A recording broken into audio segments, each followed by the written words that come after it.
The question we're asking today, my friends, is why do I obsess about them being mad at me? It's because you feel like you have to fix it or else. Everything in your body tightens at the idea of them being upset with you. Your mind goes into tunnel vision, desperately searching for all the right things you could say or do to make them feel better, while you spiral into a pit of anxiety. You can't focus on anything other than them, and it's draining you. You can feel it. It's taking energy and time away from what truly matters to you. And you're only asking this question, why am I like this? Because you know that this obsession only makes things worse. It makes you feel worse. It's stealing your peace. And it feels like they couldn't care less about how upset you are over the matter, right? And then you're asking yourself, why the hell am I always the one who cares? Why am I the only one who can't make a mistake? It's a whole loop of fear and resentment that leaves you feeling like shit. But we're going to zoom out and we're going to get honest so you can feel okay again. Ask yourself something real quick. Why is how they're feeling so important right now? But don't answer with the story that comes to mind. Drop into your body and speak from there. What's the feeling underneath that thought that just popped into your head? What is it for you? If you look deep enough, you're going to find fear, anxiety, right? A feeling of being completely out of control. Although that last one makes a little bit of sense because you know this. I don't have to tell you this. You know that you can't actually control how someone else feels. Yet you see yourself trying to. And it's not because there's something wrong with you. It's not it's not because your peace must be earned from them. It's because you're trying to make your fear go away by making them feel better, which we just established that you can't actually do that. Do you see that? Do you see that connection? Can you see that you've been trying to manage your own emotional distress by managing someone else's? Hello, middleman between you and you. And right now, it doesn't matter why you're doing that, okay? You have your reasons and they're valid, as I did when I struggled with this.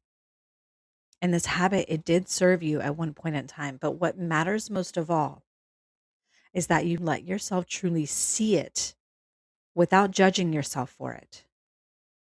Because once you see it, you can start to understand it. And then you can make a new choice.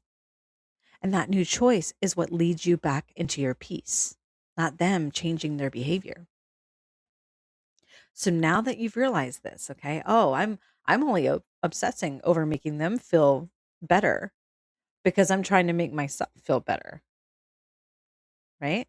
Now that you've realized this, your next move is to tend to yourself.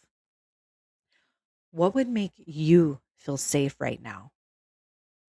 What would make you feel relief right now?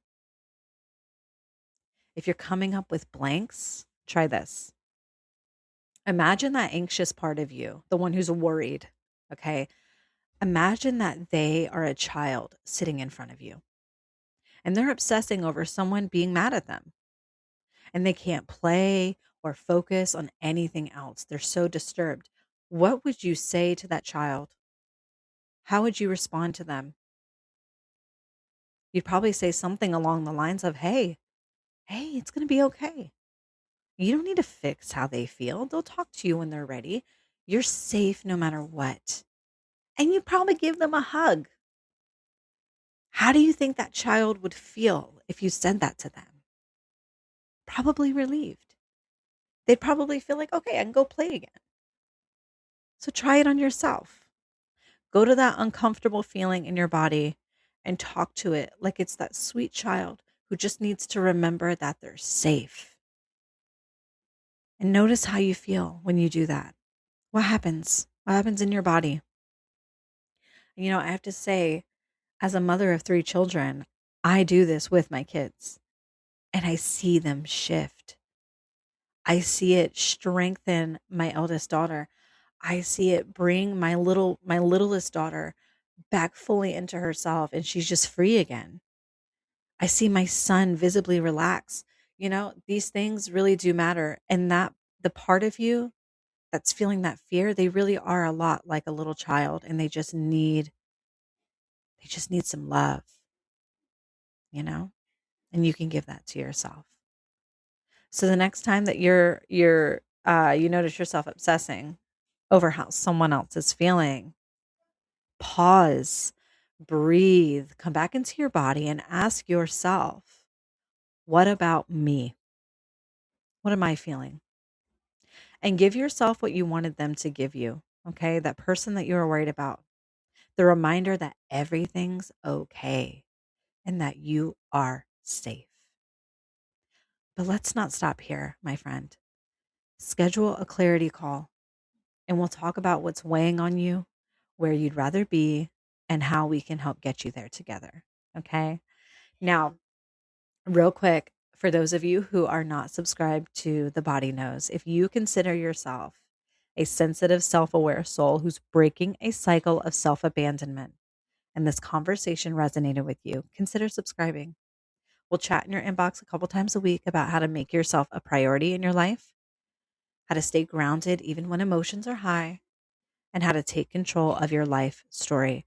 And you'll also get a free tapping audio where I walk you through a heavy emotional swing. Okay. That way you can learn to teach your body to feel steady even when you're feeling a lot. Okay. I love you guys. Thank you so much for chatting with me. And I'll see you guys in the next conversation.